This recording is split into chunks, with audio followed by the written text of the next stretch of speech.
She sat 3 feet from her husband when he took another woman's hand and told 200 wedding guests she was the love of his life. It was not even his wedding, it was her sister's. And her sister already knew. Her mother already knew. His mother had written the note that said, "She never deserved you anyway. Finish it." 3 betrayals, 1 room. Every person she had ever trusted standing on the other side of a line she did not even know had been drawn. He had already drafted the divorce papers. She would get the car, 60 days in the house, and a small check for 11 years of building his company, covering his rent, and holding together a life he was planning to throw away. He thought she was nothing. He thought her silence meant she had nothing left. He did not know about the phone call she received 3 months earlier. He did not know about the flight to New York. He did not know about the 42nd floor conference room or the documents she signed while he was eating dinner with his mistress 2 miles away. He did not know that the quiet woman, sitting in a burgundy dress at that wedding, touching a gold pendant at her collarbone, was worth $20 billion. And she was going to let him find out the hard way. Before we begin, here's what this story will give you. This is not just entertainment. This is a lesson about the difference between being supportive and being invisible. It is about knowing your worth before someone else tries to set the price for you. And it is about the kind of strength that does not need to raise its voice to shake the room. If that sounds like something you need to hear today, you are in the right place. Hit that subscribe button so you do not miss what comes next. Drop a comment and tell me, have you ever been underestimated by someone who should have known better? And if you know a woman who needs this story, share it with her right now. No words needed. She will understand. Now let us begin. She was the quietest woman at that wedding. No tears, no trembling hands, just still. Her husband had just publicly claimed another woman as his own, right there in the golden light of her sister's reception hall, in front of 200 guests who had known Lenora Washington since she was a girl with thick braids and scraped knees. Her own family looked away. Her own mother dropped her eyes to the tablecloth, like she was searching for something she had lost a long time ago. But silence, they would soon learn, was not weakness. It was the sound of $20 billion waiting to speak. The wedding hall was beautiful. Gloria had always had taste, the expensive kind that she could not always afford. But someone else was footing the bill tonight, and so the room was draped in gold and ivory fabric, with tall floral arrangements on every table and candles floating in crystal bowls. It smelled like gardenias and something warm, the kind of warmth that belongs to evenings designed to celebrate love, not destroy it. Lenora Washington sat at the family table in a deep burgundy dress. She was 38 years old and beautiful in the way that does not demand attention. Warm, dark brown skin, intelligent eyes that took in everything without giving much away. She was the kind of woman who walked into a room and did not need it to notice her. She spoke when she had something to say, and when she did not have something to say, she sat in a silence that made other people nervous. That was always her gift. And for a long time, that gift was also her curse, because people confused her peace for absence. They confused her calm for emptiness. They mistook the fact that she was not yelling for the fact that she had nothing to say. Her husband, Marcus Washington, made that mistake more than anyone. Marcus was 44, broad-shouldered, sharp suit, the kind of handsome that knows it is handsome and has built an entire personality around that knowledge. He had the confidence that fills a room before a man even opens his mouth, the kind of confidence that comes from being told you are exceptional by people who loved you too carelessly. And that kind of love, poured on a man without measure or condition, does not always build character. Sometimes it just builds appetite. He sat beside her at the family table. He checked his phone 3 times during dinner. Lenora noticed every single time. She said nothing every single time. Then Marcus stood up. Nobody had invited him to stand. Nobody had asked him to speak. But Marcus had always believed that the right moment was whatever moment he decided to make his. He tapped his glass with a small silver spoon, the kind of gesture that commands a room before anyone knows why, and the noise around them dimmed. Conversations trailed off, forks paused. 200 heads turned toward the family table. They assumed a toast, maybe something sweet from the family, something small and polite. What came next was not small. Marcus smoothed his jacket. He smiled the wide, rehearsed smile that Lenora had seen him practice in bathroom mirrors for 11 years. He said he had an announcement. Something he had been meaning to share for some time, something he should have been brave enough to say much sooner. He said it with the tone of a man confessing a heroism, not a betrayal. And then he turned his head toward the back of the hall. From the far end of the room, between 2 tall pillar candles, a woman walked forward. Her name was Tiffany Cole, 32 years old. Champagne-colored dress that cost more than most people in that room earned in a month. She walked like someone who had practiced this entrance, who had imagined this exact moment, and decided how her shoulders would sit and how her chin would angle. She walked like she was arriving somewhere she deserved. Marcus took her hand, right there, in front of the hired photographer who was still shooting because he did not know what else to do. In front of Gloria, the bride, who stood 10 feet away with her lips pressed together. In front of Lenora's mother, who sat 2 chairs away with her hands folded in her lap, her eyes fixed on the tablecloth. Marcus looked out at the room and said that Tiffany was the woman he intended to marry, that he had already filed the paperwork, that he was sorry it had come to this, but he believed in being honest, and this was his truth. He said the word truth like it cost him something to give it. Like honesty was the sacrifice and not the 11 years he was dismantling in real time. The room went the kind of quiet that does not have a bottom.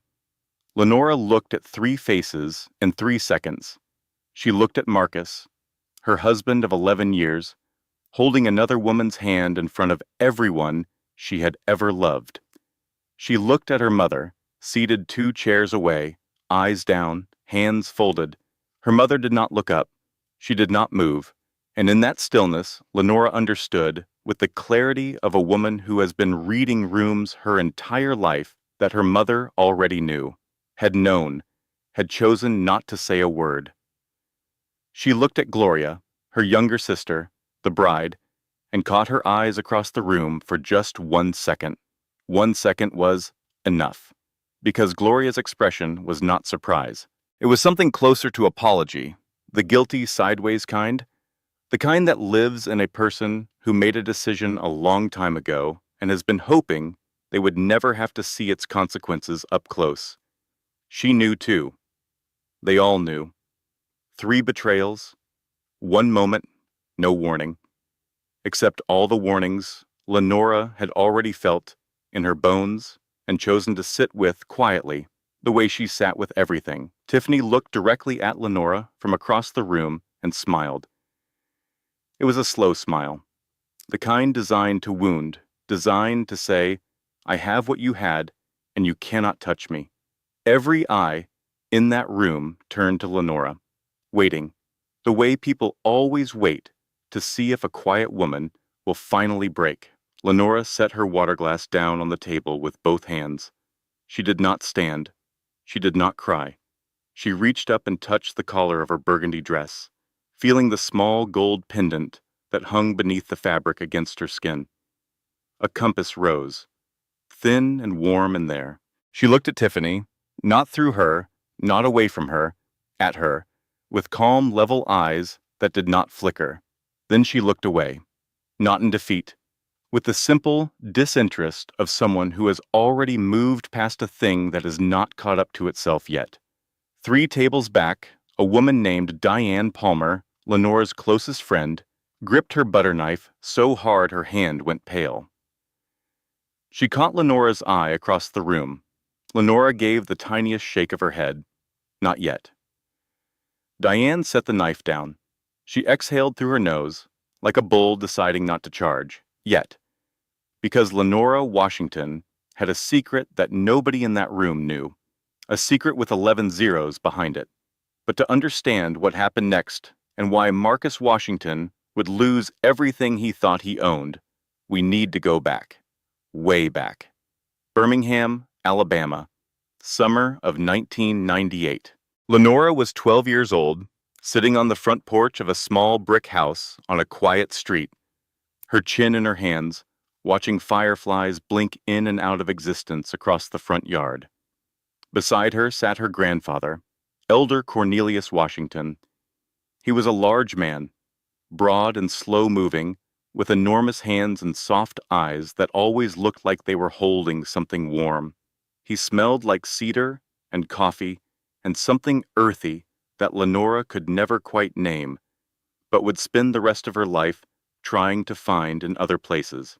He was the kind of man who did not speak much, but when he did, you felt it in your chest long after the words had stopped. He was, in every way that mattered, the steadiest presence Lenora had ever known. That summer, Elder Cornelius had started reading to her from a small leather journal, old and worn at the corners, the pages brown at the edges, the handwriting inside tight and careful, and full of intention. It was the journal of her great-grandmother, Adeline Washington, a woman Lenora had only ever known through photographs and stories. A small woman in a white dress, looking directly at the camera like she was not afraid of anything in the world. Adeline had built a real estate holdings company from a single lot of land she inherited from her own father. She built it in the 1940s, in the American South, as a black woman, against every law and custom and institution that said she could not, that said she had no right, that said her silence was the natural condition of her life. She was patient and deliberate and ruthless in the quiet way that only truly certain people can be ruthless. She never raised her voice. She never had to. The work spoke. The journal described transactions and meetings and men who tried to undo her at every corner, and how she had moved around each obstacle, not with force, but with strategy, with a stillness so deep it unsettled the people who expected her to panic. Page after page of a woman who refused to be defined by what others decided she was worth. Elder Cornelius read to Lenora from that journal on the porch, his low voice moving through Adeline's words like river water over stone. When he finished, he closed the journal and set it on his knee and looked at her for a long moment. He said, "Baby, let me tell you something about money. Everybody wants to talk about making it. Nobody wants to talk about protecting it. Your great-grandmother did not just build wealth.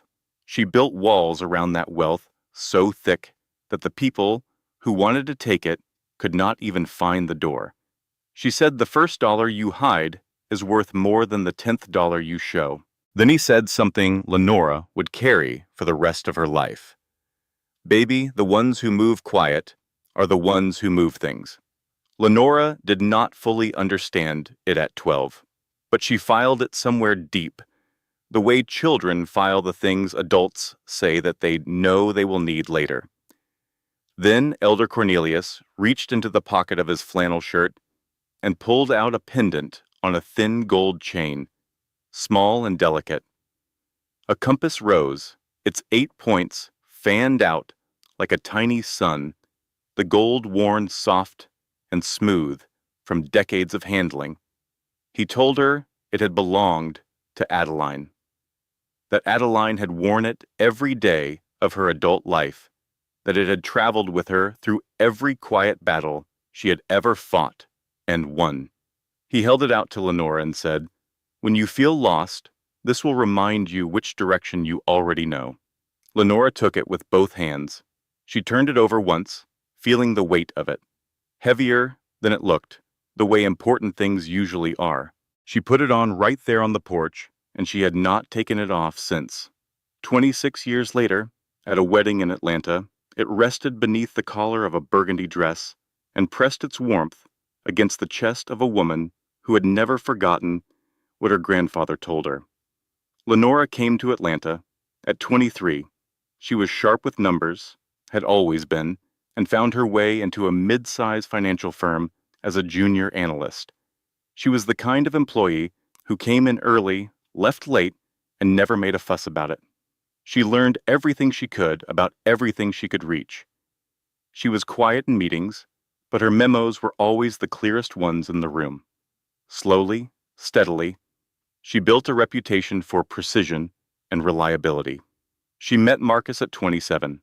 He was charming in the way that certain men are charming. Big smile, easy laugh, a way of making you feel like you were the most interesting person he had ever met. He had an idea for a business, a logistics startup. Early days, no funding, just vision and energy and the kind of confidence that either builds empires or burns them down. He talked about it the way men talk about dreams they actually believe in. And Lenora, who had grown up learning what it looked like to build something from nothing, recognized something genuine in him. She believed in him. That was never fake. It was never performance. She looked at Marcus Washington and saw a man with potential, and she decided to invest. Not just her money, her time, her energy, her silence when he needed space, her strength when he needed support, the full weight of who she was placed quietly behind a man who never once turned around to measure what was holding him up. She worked double shifts during the years his company was fragile. She covered their rent for 8 months straight when his early investors pulled out. She managed their household finances with the same precision she brought to her job, stretching money in ways Marcus never fully understood and never asked about. She built vendor relationships on his behalf when he was too proud to make certain calls himself. She personally cultivated 3 of his 5 major investors through dinners he did not attend and phone calls he did not make. She was the quiet infrastructure of his entire life, and he accepted it the way people accept gravity. Without looking at it, without naming it, without gratitude that needed to be tended. Her friend Diane Palmer saw it clearly. Diane was a woman in her 50s with silver-streaked locks and reading glasses she used as a weapon. The kind of friend who tells you the truth even when the truth has sharp edges. One afternoon at lunch, Diane set down her fork and looked at Lenora with the expression of a woman who had been holding something back for too long. "Girl," she said, "I ran your husband's company through a public database last night." Lenora looked up. "Why?" "Because I am nosy and I care about you. 2 of his top vendor contracts have your email as the primary contact. Not his. Yours. You know what that means? That I am organized? It means if you left, his whole company would spend 6 months trying to figure out the password to its own front door. I am serious, Lenora. You are not his wife. You are his operating system, and he does not even know what version he is running." Lenora almost smiled. Almost. She did not argue with Diane because she knew Diane was right. But knowing something and being ready to act on it are 2 different things. And Lenora, who had spent her whole life sitting with hard truths until she was ready to move, was not ready yet. She would be soon enough. Marcus's mother, Beverly, had never warmed to Lenora, not from the first dinner, not from the first holiday, not from any of the hundreds of small moments where a mother-in-law might choose to open a door and let a woman feel welcome. Beverly was a woman who valued performance in women, not accomplishment, performance. She liked women who were loud in the decorative way, who made a man feel large in public, who laughed at the right moments and touched his arm at the right moments and performed devotion like a stage show that the audience was meant to admire. Lenora did not perform anything. She was warm when warmth was called for, and direct when directness was called for, and quiet the rest of the time.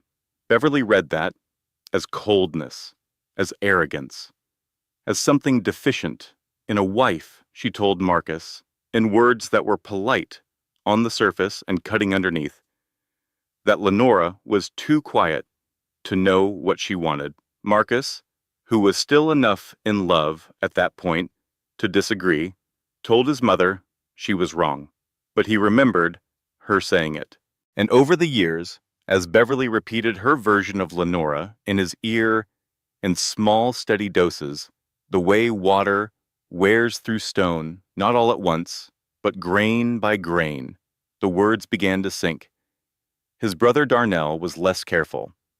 At a family dinner, he called Lenora too quiet to be interesting, said it right to her face, and laughed like it was a joke.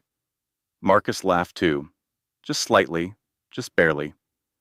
Before catching himself, Lenora smiled and passed the bread rolls. She did not forget that laugh. She did not bring it up. She simply added it to the growing ledger of things she knew and held without showing. And then Tiffany Cole arrived. She entered Marcus's life 18 months before that wedding, introduced through his business network as a consultant. She was sharp in the ways Beverly appreciated, stylish, vocal, performatively warm in social settings, the kind of woman who entered a room and made sure the room knew she had entered. Beverly loved her immediately. It was not subtle. Within 3 months, Beverly was texting Marcus about Tiffany. Within 6 months, she was engineering situations where they were together without Lenora present. A dinner here, a business event there, always with a reason, always with an excuse. And Marcus, who had been hearing for years that his wife was too quiet, too still, too much like a woman who did not know what she wanted, began to believe that Tiffany was what wanting looked like. Within a year, Beverly had fully chosen a side and was actively building a future that did not include her daughter-in-law, and Gloria, Lenora's own younger sister. Gloria had grown close to Marcus's family during her wedding planning. She needed Marcus's business contacts for vendors. She needed Beverly's social connections for the guest list.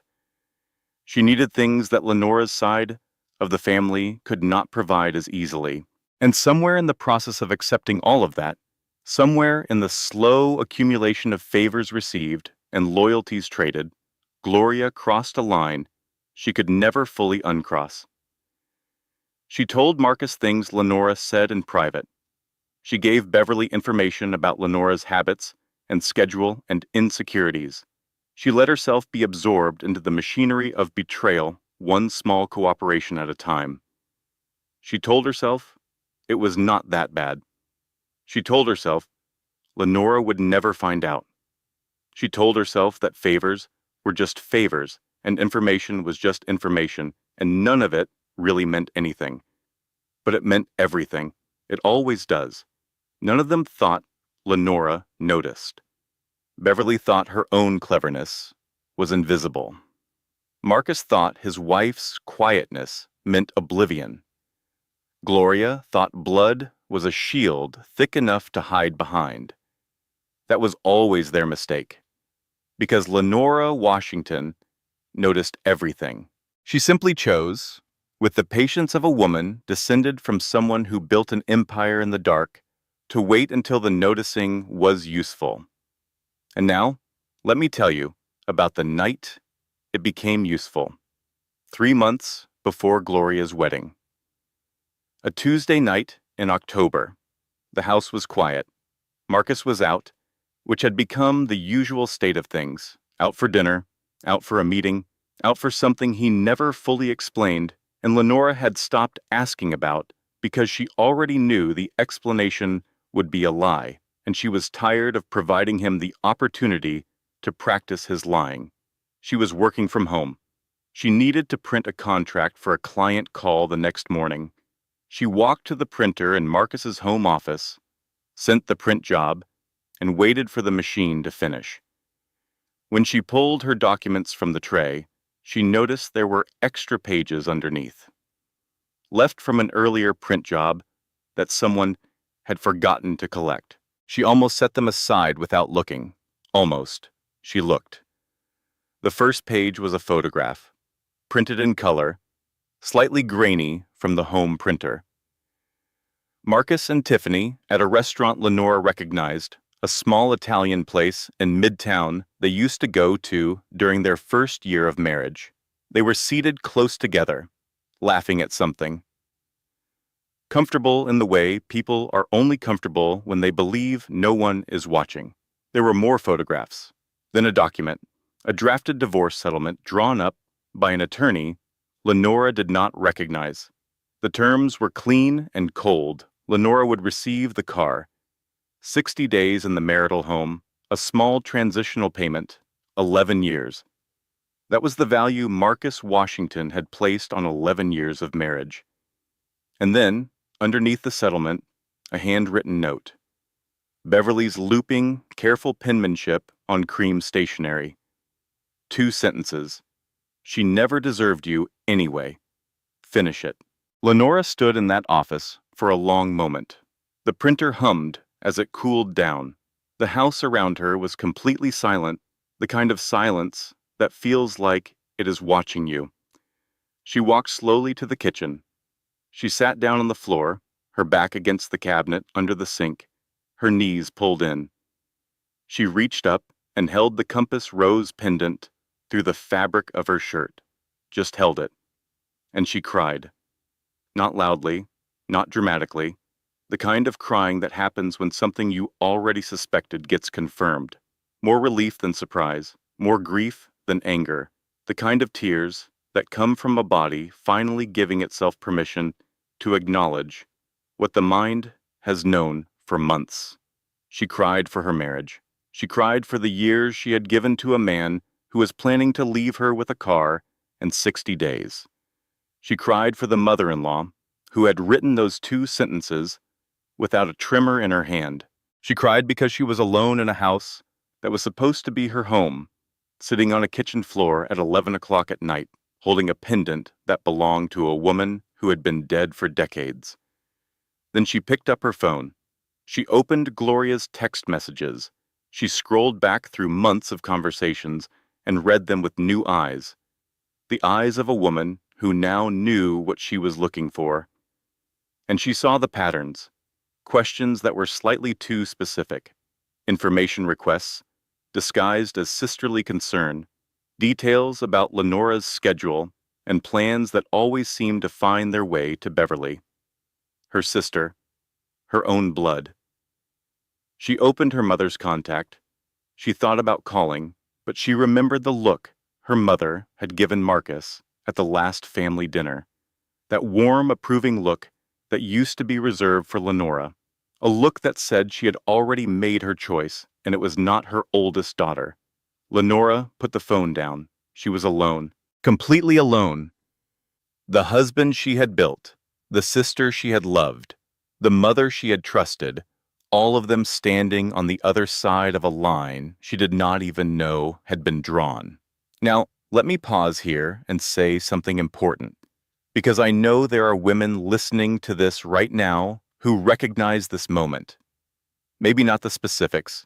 Maybe your husband did not leave printed evidence on the kitchen printer, but you know the feeling. That moment when the last excuse you have been making for someone falls apart and you have to sit in the truth with nothing between you and it. Lenora made one mistake that almost cost her everything. She built her husband's empire, but kept nothing in her own name. The vendor relationships she created were listed under his company. The investors she cultivated knew Marcus's name, not hers. The financial infrastructure she built was designed to support him, not protect her. There is a difference between being supportive and being invisible, and Lenora had let love blur that line for 11 years. Remember this, And I mean really remember it. Never build someone else's house on land you do not own. 10 minutes passed. Lenora stopped crying. She washed her face. She dried her hands on the kitchen towel. She looked at herself in the hallway mirror, and something shifted in her expression. Something settled. The way a storm does not so much end as reorganize itself into something more purposeful. She went to bed. She set her alarm for 7:30. She slept. She did not know it yet, but the most important phone call of her life was less than 9 hours away. The next morning, at 8:47, Lenora's phone rang. She was sitting on the edge of the bed, still in her robe, staring at the wall, the way a person stares when they are running calculations they have not yet put into words. The number was unfamiliar. A New York area code. She almost let it go to voicemail. Something told her not to. She answered. The voice on the other end was professional, measured, the kind of voice that belongs to someone who delivers life-changing information, often enough to have developed a system for it. He identified himself as a representative of the Washington Legal Group, a firm based in Manhattan. He was looking for Lenora Adeline Washington, granddaughter of Elder Cornelius Washington, great-granddaughter of Adeline Washington, founder of the Washington Group, a real estate and financial holdings company established in Birmingham, Alabama, in 1941. They had been attempting to locate her for several months through a process of estate verification. Elder Cornelius had passed away 2 years prior, quietly, at the age of 89, in his home in Birmingham.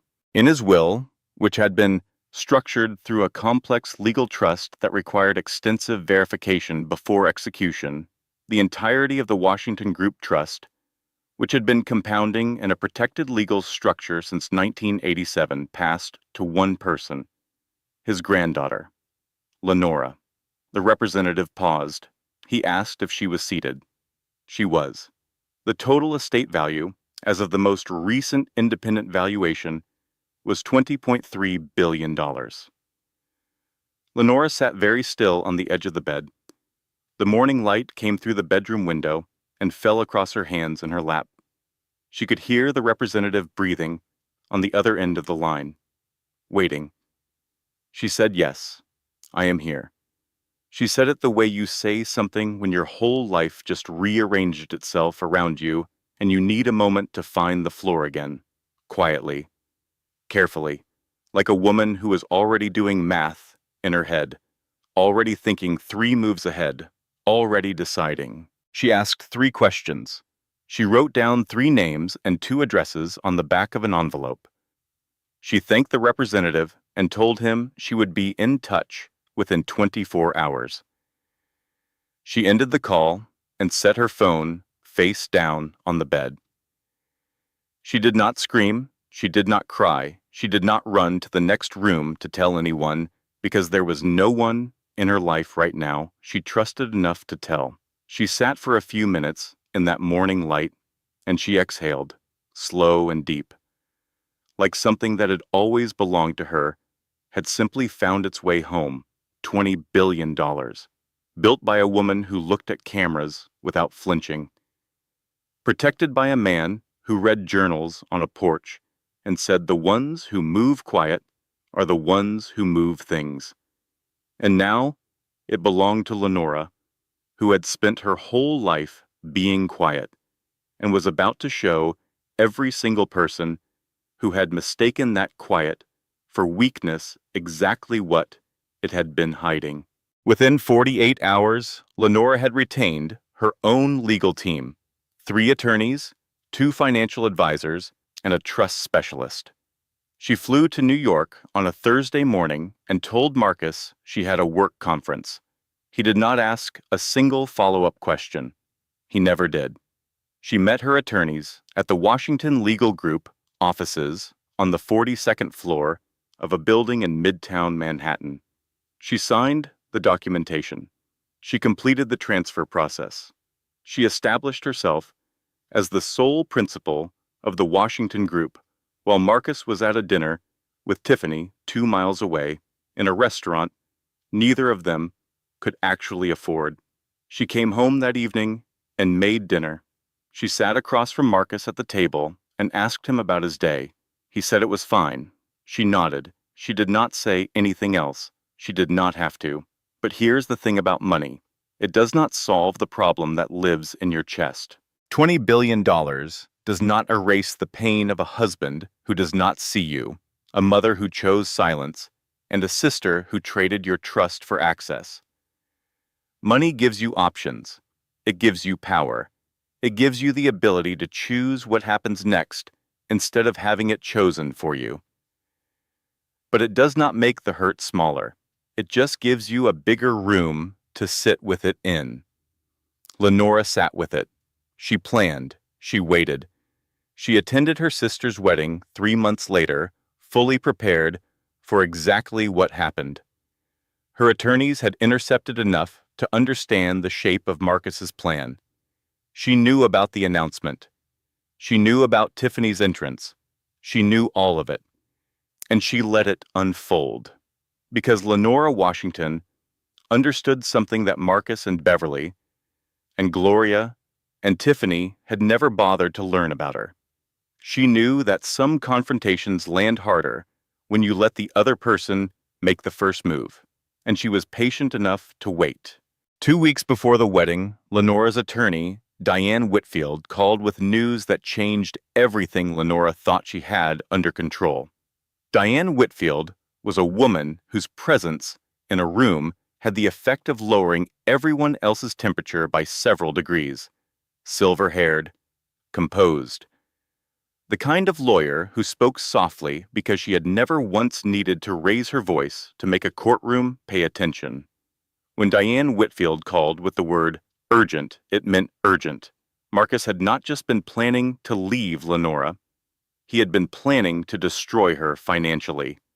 Working with Beverly's cousin, a forensic accountant named Gerald, Marcus had been quietly restructuring his company to make it appear that Lenora was a co-debtor on $4.2 million in business loans she had never agreed to. He had forged her signature on 3 separate documents. He had created a paper trail designed to make Lenora financially liable for his company's debts while he walked away clean with Tiffany and the profitable assets. He was not just leaving her. He was planning to leave her in debt. But it got worse. Diane Whitfield told Lenora that someone had accessed her personal financial records, her bank accounts, her credit history, personal information that should have been protected behind multiple layers of security. The access had come through a contact at their bank, a contact who had been bribed by Gloria, who had borrowed Lenora's laptop 6 months earlier to check email and had quietly copied her login credentials. Gloria, who had been feeding that financial information to Beverly, who had been feeding it to Marcus's attorney, who had been using it to build the legal architecture of Lenora's destruction. Her own sister had helped build the cage they were planning to lock her in. Lenora sat in her car in the parking lot of her attorney's office. She gripped the steering wheel with both hands. Her knuckles ached, her vision blurred. She called Diane Palmer. Diane picked up on the second ring. "What happened?" Lenora's voice cracked. For the first time in this entire story, it cracked. Gloria gave them my bank information. She helped them forge loan documents. My sister, Diane, my baby sister. Long pause. Diane Palmer breathed in slowly through her nose. Then she spoke the way she always spoke, direct and warm and completely unwilling to let Lenora drown. "Okay, here's what we are going to do. We are going to breathe. Then we are going to be strategic. Then we are going to make these people wish they had never learned your name. I do not know who to trust anymore. You trust me. You trust your attorney, and you trust that compass rose around your neck. Because your great-grandmother built an empire in a country that did not think she was a full human being, and she did it without a single person in her corner. You have people in your corner now, so stop crying in this parking lot and come inside. I made coffee, and it is terrible, but it is hot. Lenora walked into Diane's office 5 minutes later, eyes red, hands still shaking slightly. Diane handed her a cup of coffee. Lenora took a sip and made a face. This is the worst coffee I have ever had in my life. I know. I have been making it wrong for 30 years, and at this point, it is a commitment. Now sit down and tell me everything. Lenora sat down. She told her everything, and as she talked, and as Diane listened without interrupting, the shaking in her hands stopped. The crack in her voice sealed itself. The storm reorganized. With attorney Diane Whitfield, Lenora did not just build a defense. She built a case. The forged signatures gave her grounds for criminal fraud charges against Marcus. The unauthorized financial access gave her grounds for identity theft charges. Beverly's direct involvement gave her grounds for civil conspiracy. And here is what Lenora decided. The decision that would prove she had inherited more than money from Adeline Washington. She decided not to strike yet. She decided to let the wedding happen. Let Marcus make his announcement. Let them all believe they had won. Because she understood something they did not. A trap only works if the person inside it does not know they are trapped. And right now, Marcus Washington was standing inside the trap. He just did not know it yet. She was going to let him walk in deeper. Marcus came home the night of the wedding near midnight. He had left the reception early with Tiffany, riding the high of his announcement, feeling the kind of power that small men feel when they believe they have gotten away with something large. He returned alone, parked his car, and walked into the house expecting to find what men like him always expect after a scene like that. A woman undone, a woman in pieces, tears and broken dishes, and the kind of desperation he could manage and reshape into compliance. Instead, the house was entirely clean, the lights were low, and Lenora was seated at the dining room table in a white robe, her reading glasses on, a mug of chamomile tea beside her right hand, and 3 legal documents spread before her in a neat row. Her hair was wrapped. She looked completely rested. She looked, in fact, like a woman who had slept better that night than she had in months, which she had. Marcus stood in the doorway of the dining room. He started to speak. Lenora held up one finger, without looking up from the page. He stopped. She finished reading her paragraph. She set the document down. She removed her glasses. She folded her hands on the table. And then she looked at him with the calm, measured gaze of a woman who had been waiting for this exact moment for 3 months and had rehearsed none of it because she did not need to. She told him the divorce filing had already been submitted, that her attorneys, not his, hers, had sent the paperwork through 2 days ago. He should expect formal contact from the Washington legal group no later than Thursday. She told him the forged loan documents had been identified, that her forensic team had pulled the metadata from the digital files and found his fingerprints all over the alterations, that criminal fraud charges were in preparation. She told him that Beverly should retain competent legal counsel because the civil suit for conspiracy was already drafted, and Lenora intended to see it through. She said all of this without raising her voice, without leaning forward, without any theater at all. Marcus laughed. It was the scared kind, the kind that comes from a man whose brain is scrambling to find its footing, and whose mouth decides to fill the silence with something, anything, even if that something is the wrong sound entirely. He told her she could not afford 3 attorneys on her salary. He told her the settlement was already drawn up, and she should take the deal he had offered before this got expensive. He reminded her with the smile of a man who believes money is power and that only he has it, that she was getting the car in 60 days. He said it like he was being generous. Lenora looked at him for a moment. Just looked at him, the way you look at something you are seeing clearly for the first time and recognizing that it is much smaller than you once believed. Then she reached across the table and slid one piece of paper toward him. A single page. Her name at the top. A number near the bottom. A number with 11 zeros behind it. $20.3 billion. She watched his face change. She watched the smile go. She watched the color drain. She watched his eyes move over the number twice, then 3 times, the way eyes do when a brain refuses to accept what it is reading and sends them back to try again. She said, "I did not marry you for your money, Marcus. I never needed it." She stood up. She picked up her mug. She walked to the bedroom and she locked the door behind her. She finished her tea. She slept without any trouble at all. And for one night, Lenora Washington believed the hardest part was over. The divorce was filed. The fraud was documented. Marcus knew about the inheritance. She had the money, the team, and the truth. She believed she had won. She was wrong. 72 hours. That is how long it took for everything Lenora thought was secure to come apart. The first disaster arrived on Wednesday morning. Lenora woke to 47 missed calls. A financial blog had published a story with the headline, "Mystery Heiress Inherits $20 billion Washington Group Fortune." The article did not name Lenora directly, but it named the Washington Group, named Birmingham, named the trust structure. Anyone with a basic understanding of public records could connect the dots in an afternoon. Her attorney, Diane Whitfield, called at 7:15. Someone leaked the inheritance to the press.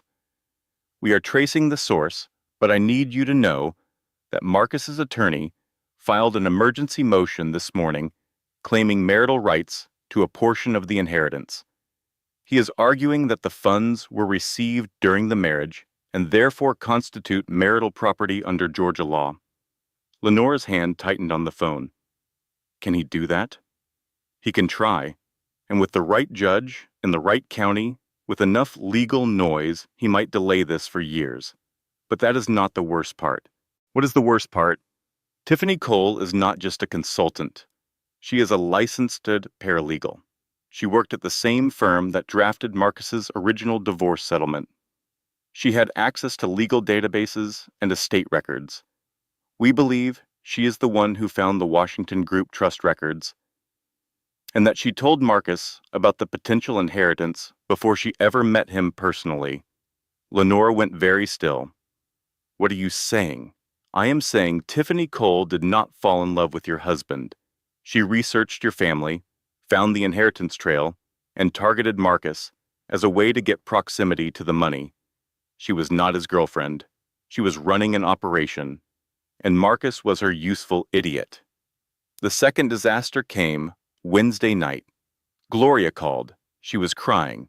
Not the theatrical kind. The low, private kind that comes from a person who is standing at the edge of a cliff they built themselves and has just looked down.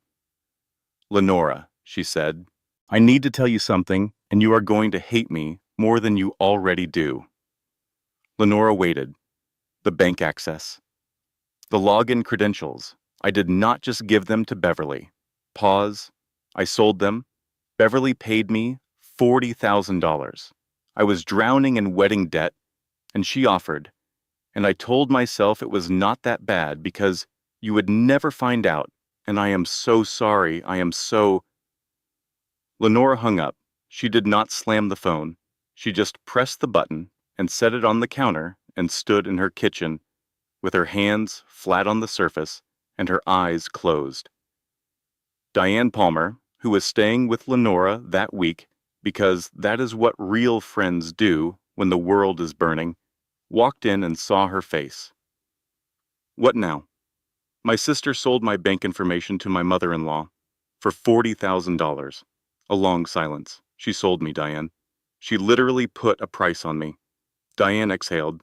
Okay, I am going to need something stronger than my terrible coffee. The third disaster landed Thursday morning like a hammer. Marcus's attorneys, now armed with Tiffany's legal expertise, filed an emergency injunction to freeze the Washington Group Trust assets pending divorce proceedings. They argued that until marital property questions were resolved, the estate should be inaccessible to either party. A sympathetic judge granted a temporary restraining order, $20.3 billion, frozen. Lenora sat in her attorney's office and listened to Diane Whitfield explain the situation with the controlled calm of a surgeon delivering difficult news. They are trying to bleed you with legal fees while the money is locked. They believe if they keep you in court long enough, you will settle for less just to make it end. The inheritance is separate property under Georgia law, but proving it will take time and resources. Lenora touched the compass rose pendant. She was, for the first time in this entire story, truly afraid. Not of Marcus. Not of Tiffany.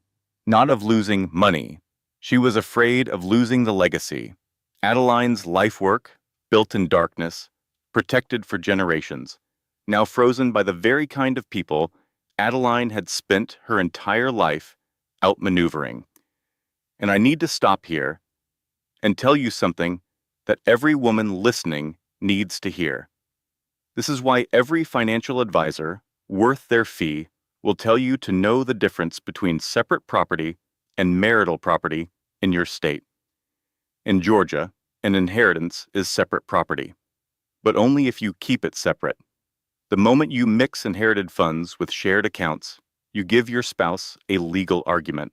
Lenora's attorneys had kept every dollar of the inheritance in a separate trust structure, but the fight to prove it would still cost time and energy and peace of mind. The law protects you, but only if you set it up before you need it. For one dark, heavy moment, Lenora felt the weight of it all, pressing down. The husband, the sister, the mother-in-law, the con artist, the frozen money, the legal war ahead. She felt, for just one moment, like sitting on a kitchen floor again, but only for a moment. Because Lenora Washington was not built for kitchen floors. She was built for conference rooms, and she had inherited more than money from Adeline Washington. She had inherited the understanding that the people who move quiet are the ones who move things. She looked at Diane Whitfield. She looked at Diane Palmer. She took a breath. Okay, she said. What do we do next? Lenora did not retreat. She reorganized. Her first move was the one nobody expected. She reached out to 3 of Marcus's former investors, the ones she had personally cultivated over the years, the ones who had always quietly trusted Lenora's financial instincts more than Marcus's charm. She did not ask for money. She asked for something more valuable, information. One investor, a woman named Catherine Rhodes, told Lenora something that changed the entire trajectory of the case. Tiffany Cole had approached Catherine 6 months earlier with a pitch. She had called it a post-divorce consulting opportunity. She had essentially asked Catherine to invest in whatever Tiffany planned to extract from the Washington fortune. Catherine, who had not built a 30-year investment career by trusting people who used the word synergy unironically, had declined and filed the meeting away in her memory. She told Lenora all of it over the phone, then added, "Sweetheart, I knew something was wrong the moment that woman walked into my office wearing designer heels and talking about synergy. Nobody who uses the word synergy with a straight face has ever had my best interests at heart." Lenora laughed. A real laugh, the first one in a long time. Something loosened in her chest that she did not know had been tight. Catherine said, "There she is. Now let us go take your money back." Lenora now had proof that Tiffany's relationship with Marcus was financially premeditated. Not love, not attraction, a calculated operation. Her second move was harder. She called Gloria, not to forgive her, not yet, maybe not ever, in the way Gloria wanted to be forgiven, but to offer her a choice. Gloria, she said, you sold me for $40,000. That is a fact we both have to live with, but I am giving you one chance. One. I need you to testify about what Beverly asked you to do. The forged documents, the bank access, everything, in writing, notarized. Gloria was silent for a long time. Then, they will destroy me. Beverly is about to have much bigger problems than you. But I need you to understand something. This is not about forgiveness. This is about which side of history you want to stand on. You have 24 hours. Gloria delivered the notarized statement in 18. Lenora's third move was the one that sealed every exit Tiffany Cole had left. Her investigative team dug into Tiffany's past. What they found was devastating, but not for Lenora. For Tiffany. This was not Tiffany's first operation. She had done this twice before. Once in Chicago, once in Dallas, different men, different names, same pattern. Identify a target with wealth or proximity to wealth through public records. Engineer a romantic relationship. Extract financial access. In Chicago, she had been charged, but the case was dropped when the victim refused to testify. In Dallas, she had walked away with $1.8 million in a settlement. Lenora now had a documented pattern of criminal behavior spanning 3 states. 2 months later, the hearing convened at Fulton County Courthouse. Lenora arrived early. She was dressed in all black, fitted blazer, clean lines, minimal jewelry, except for one piece. The compass rose pendant, visible at her collarbone for the first time. No ring. Her legal team filled one side of the long conference table. Diane Palmer sat in the gallery, with her reading glasses perched on her nose, watching like a woman who had brought popcorn to a demolition. Marcus arrived with his legal team. He was thinner. His confidence had developed visible cracks, the kind that show up around the eyes and the corners of the mouth when a man who has always believed the world owed him something begins to suspect the debt has been called.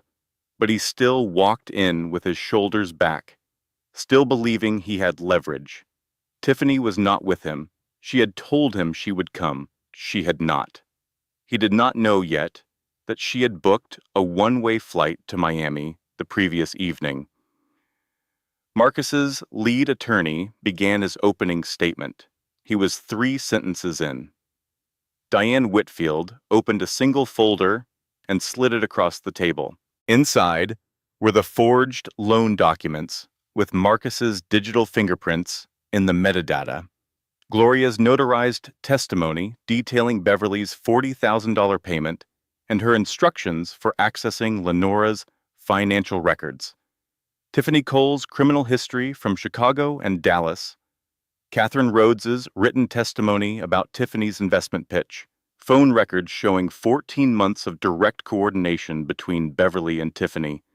And the complete financial documentation proving the Washington Group inheritance had been maintained in a separate legal structure with zero commingling of marital funds.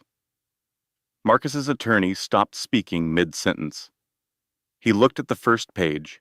He looked at Diane Whitfield. He looked at the first page again. His hand, which had been gesturing with the comfortable confidence of a man who believed he was winning, went very still on the table. Marcus opened the folder. He read the first page. He read the figure.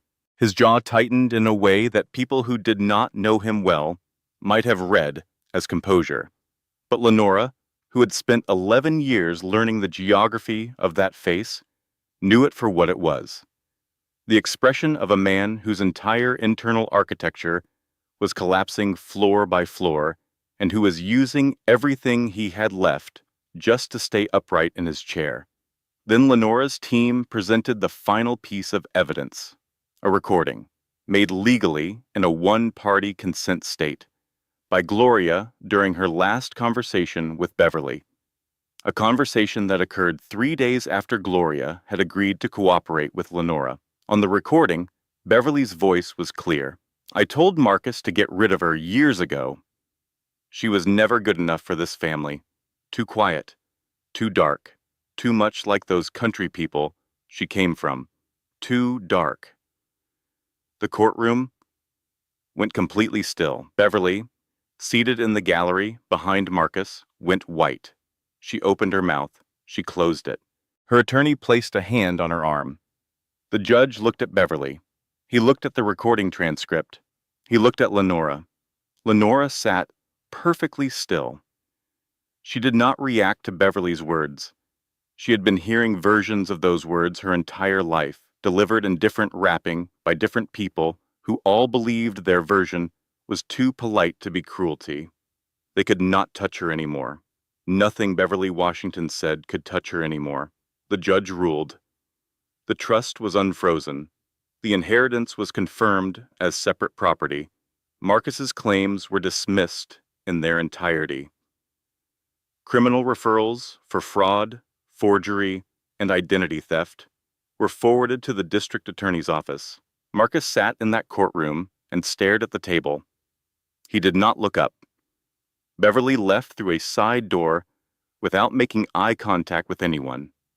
Outside the courthouse, in the hallway, Lenore was walking toward the elevator. When she heard footsteps behind her, she stopped. She took a breath. She turned around. Marcus stood there alone. His attorneys were gone. His mother was gone. Tiffany was in Miami. He had nobody. Lenora, he said. She waited. I need you to know that his voice caught, I did not know about Tiffany, about what she was. I thought it was real. Lenora looked at him. It does not matter if it was real. Marcus, you made a choice. You made it publicly. You made it on my sister's wedding day. You made it in front of every person I love. I know. Do you know what the worst part is? It is not that you left me. People leave. That is life. The worst part is that you thought I was nothing. You thought I was so small that you could announce your engagement to another woman in a room full of my family, and the worst thing that would happen is I would cry. You planned for my tears, Marcus. You budgeted for them. 60 days in a car. That is what you thought my tears were worth. Marcus said nothing. There was nothing to say. My great-grandmother built a $20 billion empire in Alabama in the 1940s. You really thought I was afraid of you? She turned. She walked to the elevator. Diane Palmer was holding the door open. Diane? As Lenora stepped in. Feel better? Lenora? Yeah. Actually, I do. The doors closed. The months that followed were quiet in the way that rebuilding always is. Not silent, not empty, just the kind of quiet that belongs to a life that has finally stopped performing and started being. Marcus's company unraveled the way things unravel when the person holding them together walks away. Without Lenora's vendor relationships, investor trust, and financial management, the infrastructure that had always been invisible became visible only in its absence. Key contracts went unrenewed because nobody knew who to call. Two major investors, who had always trusted Lenora's judgment more than Marcus's charm, withdrew within the same quarter. The company's anchor partnership went to a competitor who showed up to the renewal meeting with a better offer and someone who actually answered their emails. Marcus downsized, then downsized again. He sold the car he had bought to impress Tiffany. He moved to a smaller apartment south of the city where the rent was manageable and the view was a parking lot. He sat in that apartment some evenings and thought about the woman who had sat across from him at a dining table in a white robe and slid a single piece of paper across the surface without raising her voice. And he understood, too late and too clearly, the thing that men like him always understand too late, that the quiet woman in the room was never quiet, because she had nothing to say. She was quiet because she was already 10 steps ahead and did not need him to know it. He called Lenora once, 6 months after the courthouse. The phone rang 4 times. Voicemail. He hung up without leaving a message. He never called again. Beverly faced the aftermath, the way people face things they never believed would happen to them, with the stunned bewilderment of someone who spent a lifetime building a particular version of the world and then watched it dissolve. The civil suit settled at a significant financial cost, with a non-disclosure agreement that prevented her from speaking publicly about Lenora Washington or any member of the Washington family ever again. But the recording traveled, not from Lenora's team, from someone who had been in the courtroom, too dark, too much like those country people she came from.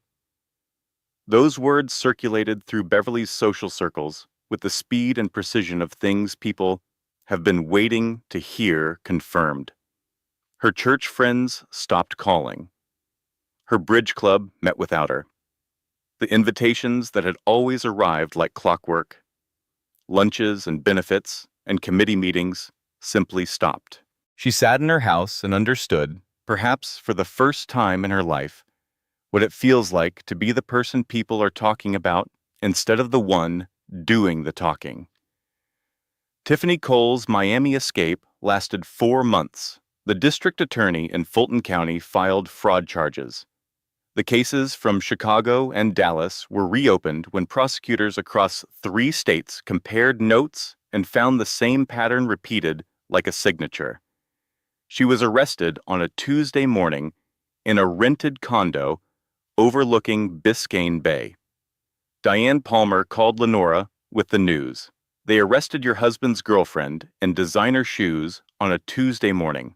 She is not my husband's girlfriend.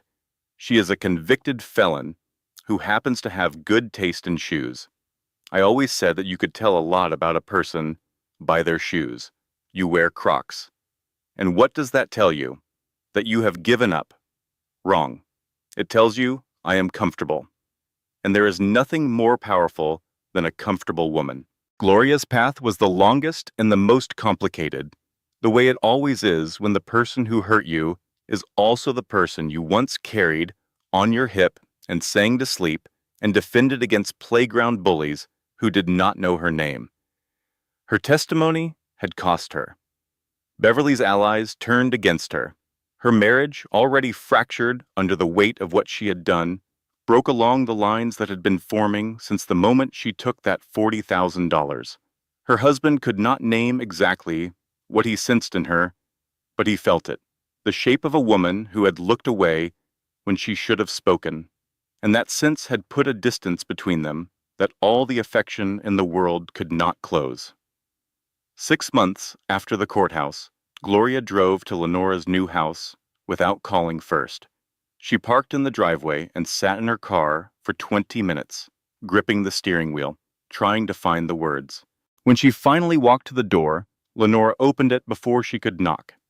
They stood there for a moment, 2 sisters, a lifetime of history between them and a chasm cut through the middle of it by choices that could not be unchosen. Gloria spoke first. Her voice was steady, but only barely. I am not here to ask you to forgive me.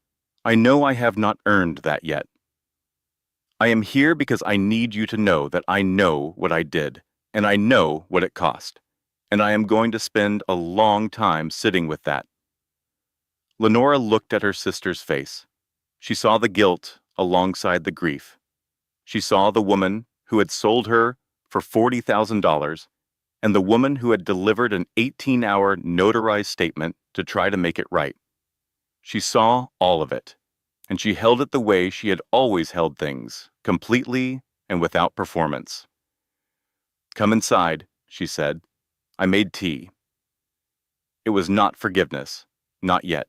It was a door left open, just slightly, by a woman who understood that some things cannot be rebuilt in a day, but can be acknowledged in a moment. And sometimes That is the first step towards something neither person can see yet. Lenora bought her house outside Atlanta 6 months after the divorce was finalized. It was not enormous. It was not a statement.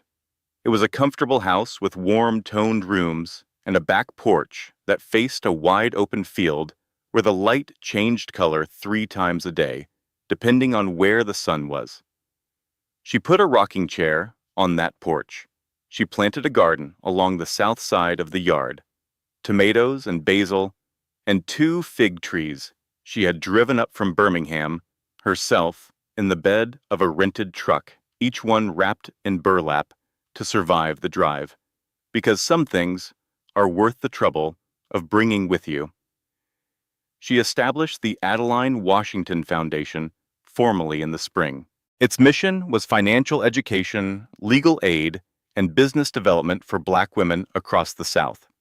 She ran it without press releases, without announcements, without a social media presence, without a publicist, without a ribbon-cutting ceremony.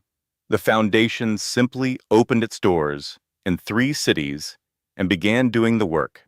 Word traveled the way important things always travel, person to person, quietly, through communities that recognize real help when it shows up and do not need a billboard to tell them so.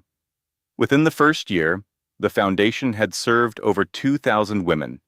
It had helped launch 14 small businesses.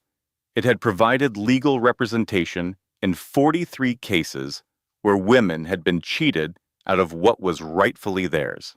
Every single one of those cases was won. Nobody wrote a newspaper story about it. Lenora did not need them to. Diane Palmer became the foundation's first board member. She insisted on bringing her terrible coffee to every meeting. Nobody drank it. Everyone was grateful she came. And here's the last thing I want to say to you, wherever you are, whatever you are sitting with tonight. Lenora Washington did not build her legacy by shouting about it. She built it the way her great-grandmother built hers. One decision at a time, one woman at a time. One door opened for someone who had been told all the doors were closed. And if there is one thing to carry away from this story, it is this. The most powerful form of revenge is not destruction. It is construction. Build something so solid that the people who tried to tear you down have to watch you rise every single day. That is not petty. That is permanent. One early spring morning, Lenora sat on the back porch with a cup of coffee warming both her hands. The field behind her house was going green the way Georgia fields go green in April, all at once, like the ground had remembered something overnight. The light was coming in at an angle that made the fig tree leaves look like stained glass. A bird she did not know the name of was singing somewhere in the tree line.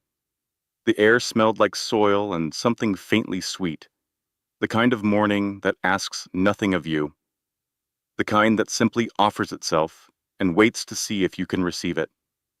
Lenora had spent so many years in the kind of life that could not afford a morning like this one.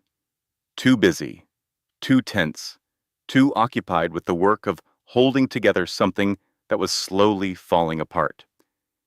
She sat in this one deliberately, the way you sit with something valuable that you almost lost and somehow did not.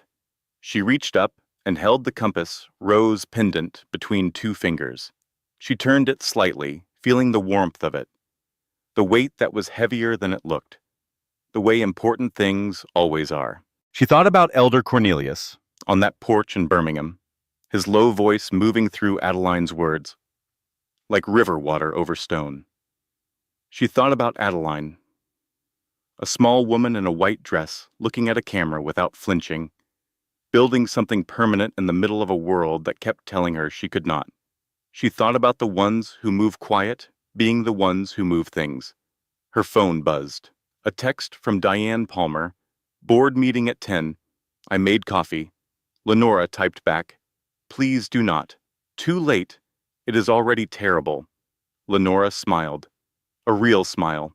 the kind that lives in a woman who has passed through the fire and come out not hardened, but warm, not vengeful, but free, not loud, but undeniably and permanently and unshakably present. She put the pendant back against her chest. She picked up her coffee. She breathed in the steam and the spring air together. She looked out at the field, and she let herself be, exactly and finally and fully, at peace. If you know a woman who needs to hear this today, share it with her without a word, just like Lenora would, because some women do not announce what they are building. They just build it. And one day the whole world looks up and wonders how it got there. I will see you in the next story. Stay blessed. This content was carefully researched, developed, and manually edited by our team to deliver meaningful stories with real-life lessons. Every word was chosen with purpose. Thank you for being here, and we will see you in the next one.